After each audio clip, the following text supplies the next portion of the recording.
ka nandito? Nandito lang pala siya. Sabi ko, naka-stay ako dito sa 7-Eleven. Sabi niya, anytime ka naman pumunta dito. Sabi niya, ganun. Iwan na kita. Sige, bye-bye. Bukas, kita-kits. Ilak mo na to.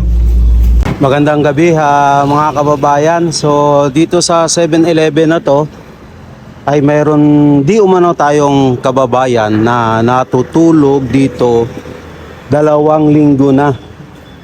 Dito siya natutulog sa 7-Eleven. So, bumiyahe ako ng mahigit 2 oras para mapuntahan na tong 7-Eleven na to. So dito ako sa likod. Ayan.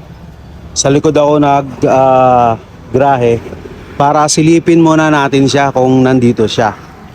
So hindi ko siya pwedeng pabayaan or hindi man lang mag-extend ng tulong dahil kaibigan ko po ito. So nung nabalitaan ko kahapon na nandito na nga siya, natutulog ng 2 linggo, gusto kong pumunta dito kaso gabi na. Kahapon linggo, ngayon Lunes. So kung pupunta ako kagabi, baka mga alas 11 nandito ako. So minabuti ko na lang ngayong araw, Lunes, ako pupunta para makapasok ako. So pumasok ako, nag-out ako na alas 5 at hindi ako nag-duty. Overtime pala. So ngayon, pasado alas 8 na, mahigit 2 oras ang biyahe ko. At mayroon po tayong pagkain na dinala. Pero mamaya na natin dadamputin. So aalamin muna natin kung nandito nga siya. So far yung Meko Kaohsiung, so nandito kasi tayo sa Chiayi. So sakop na to ng Kaohsiung kasi ang Meko Kaohsiung ang nakipag-ugnayan sa asawa. So far may ginagawa naman yung Meko Kaohsiung, pero ang sabi kasi ayaw niya ditong umalis. Ngayon, kaya tayo pumunta dito para alamin natin personal ang kanyang kalagayan. So tara, hanapin natin. Sisilipin muna natin kung saan at papaano natin siya i-approach. Wala nga dito. Wala dito sa loob. Titingnan natin dito, sisilipin nga natin. Kasi ang sabi ay umaalis dito. Umaalis pag maraming tao. Pumupunta daw ng simbahan. Kaso nga lang gabi na. Ngayon ang gagawin natin, tatawid tayo dito sa kabila para masilip natin, malayuan yung kung nandito siya sa loob. Baka kasi tatawid muna tayo. Ngayon, magmamasid tayo sa malayo. Okay? So, tatawid ulit tayo. Ayun lang yung 7-Eleven na yan, no? Yan.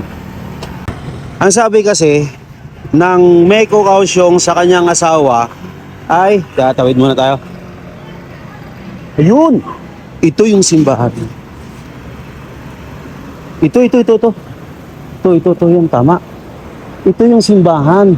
So yung ano na yan, 7-Eleven, ang sabi sa kanya ng Meko ay umaalis siya pag maraming tao pumupunta sa simbahan. So timing, dahil dito tayo kumaliwa, dito tayo tumawid, ito yung simbahan.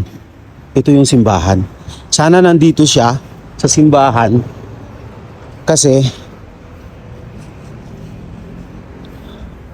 sana nandito siya. Malaking simbahan pala ito, Catholic Church, guys. Kasi ang sabi ng Meko ay nahihiya daw siya pag maraming tao at lumalapit siya dito sa simbahan. Ngayon, ito nga ang simbahan, guys. Malapit lang pala, tawid lang.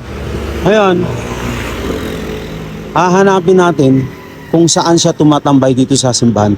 Ay, ito pala may hospital. Ito pala yung hospital. St. Martin de Porres Hospital. Ayan. So, Catholic hospital to. Katabi ng Catholic Church. Ayan. So, sana mahagilap natin dito at makausap ko. Wala. So hospital to kasi ang sabi nasa simbahan nagtatambay. Balikan natin yung simbahan, guys.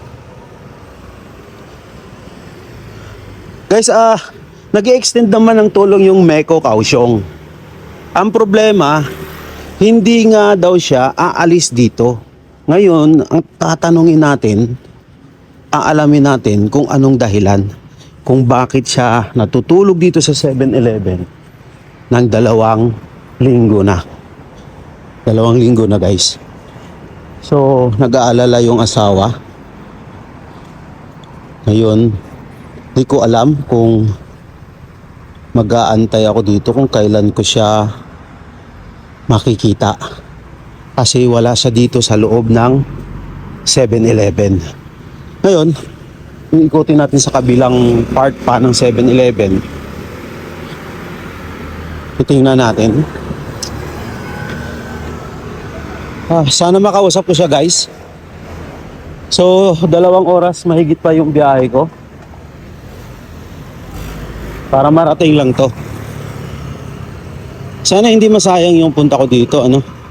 So, may pulis pala rito, oh. Alam kong police station.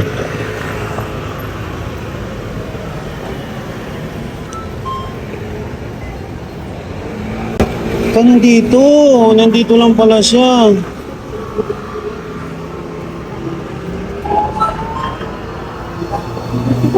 Nalilimitan.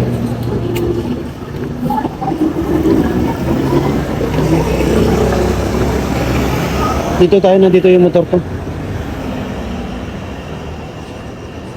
Hindi ko na alam kung anong gagawin. Kaya nga nandito ako, alam mo. Natatakot naman kayo. Ba't ka natatakot? Kasi yung broker ko na kaya ng bayaran lahat. Hindi, ganito. Ito ko din kasi nasisipin. Ha? Ayun, lahat. Ano na, lahat pati kalsada. Ano? Monitor niya sa CCTV. Wala yun, tinatakot ka lang. Hindi, totoo, promise. Hindi. Promise, totoo. Alam mo ba, pumunta na kaya dito yung yung OWA? Oh. 2 beses. Oh, ganito na lang.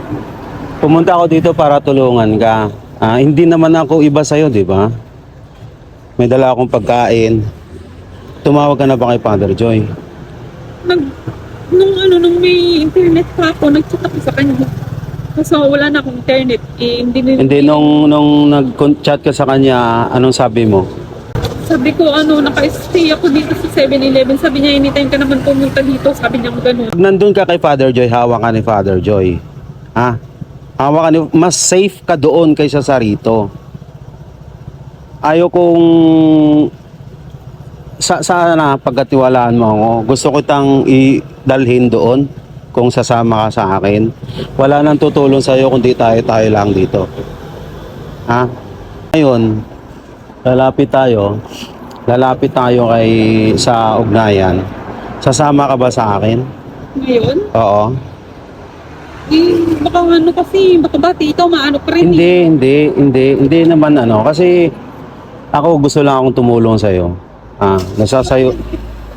Yeah, it's okay. Ngayon, ang gagawin natin, tatawagan natin si Father Joy.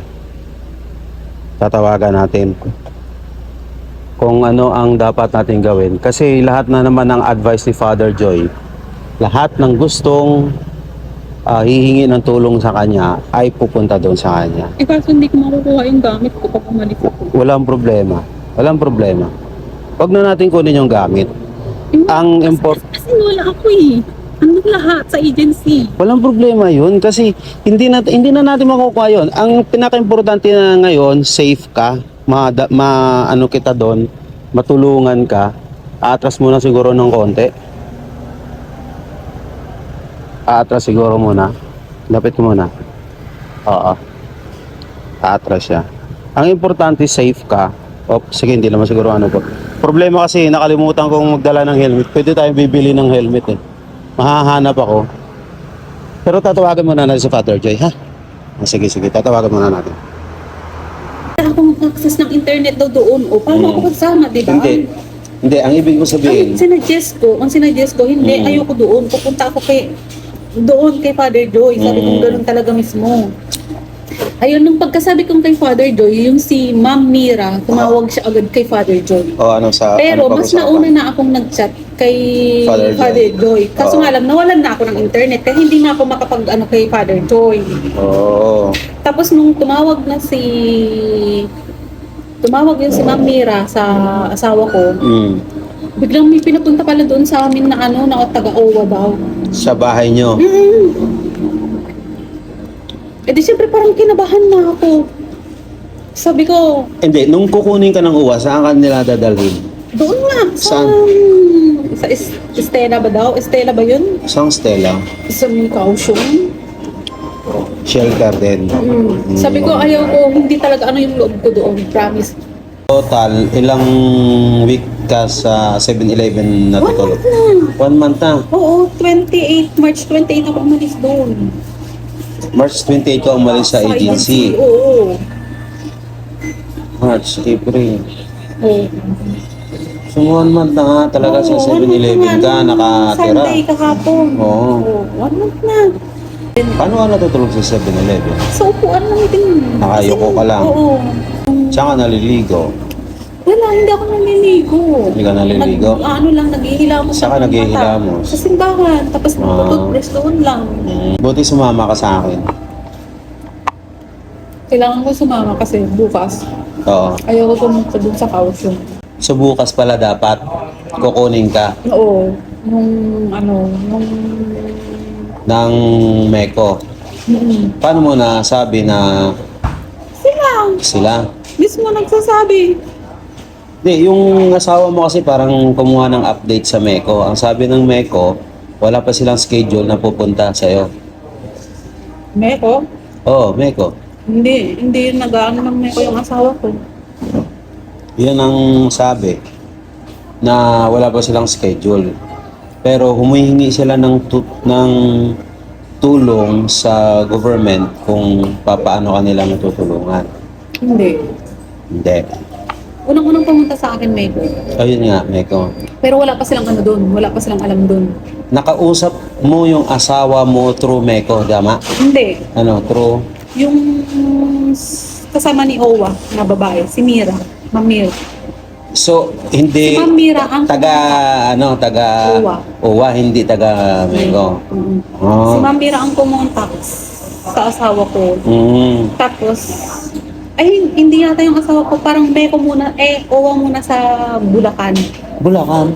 Eh, ba taga Bulacan nga kami? Oo. Ayun, may biglang pumunta daw ng Owa doon. Sabi Sa ng Bulacan? asawa ko, oo. Hindi ko alam. Anong ginawa ng Owa dun sa bahay niyo? Hindi ko alam. Parang sinabi daw kung ano yung sitwasyon ko, ganun. Pwede rin kasi tawag nito, responsibilidad din ng OWA na ipaalam sa pamilya ang sitwasyon mo rito. Responsibilidad nila yon. Tao! Dito na kami sa ugnayan. Magka-3 oras na yung biyahe natin.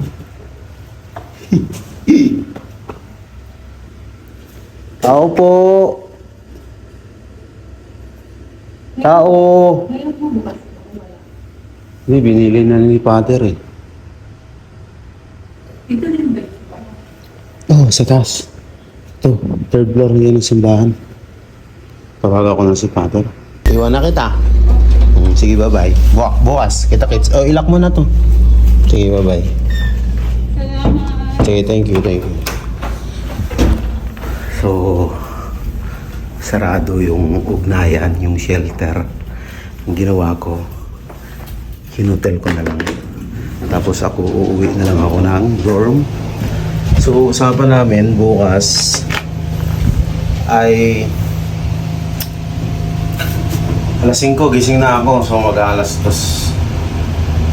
past 1 na.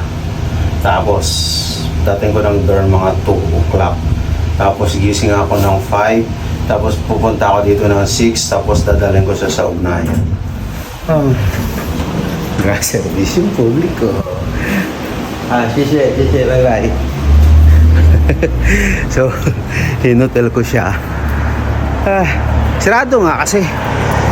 Ay nako. Sige lang. Ang importante, safe na siya. Nakuha ko siya doon sa 7-Eleven na ang sabi niya ay 1 month na pala siya doon sa 7-Eleven natutulog. Di ba?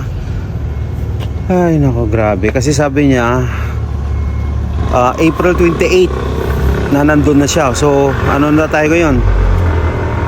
Ay hindi, March 28. So April, ano na tayo ngayon? April 30 na kasi madaling araw na. So isang buwan nga siya doon, mahigit na. So ayun, napabili ako ng helmet, wala sa oras. Pero okay lang. Ay nako. So ayun guys, grabe yung kababayan natin, ang pinagdaanan niya. Kaya hindi po lahat ng mga OFW ay maganda ang nagiging kahinatnan. So hindi ko na in-interview masyado kasi syempre may nakaka-apekto na sa kanyang mental health. Kaya bahala na bukas, ito turn over ko siya kay Father Joy sa Ugnayan. Kaya ang gagawin ko ngayon, uuwi na ako. Pagod man pero okay lang, nakakatulong tayo sa ating kababayan. At hindi ko, kagaya ng sinabi ko, at hindi ko siya mapabayaan kasi kaibigan ko siya. So tayo, hanggat meron pa tayong itutulong, tutulong tayo. So ayun lang. Good night.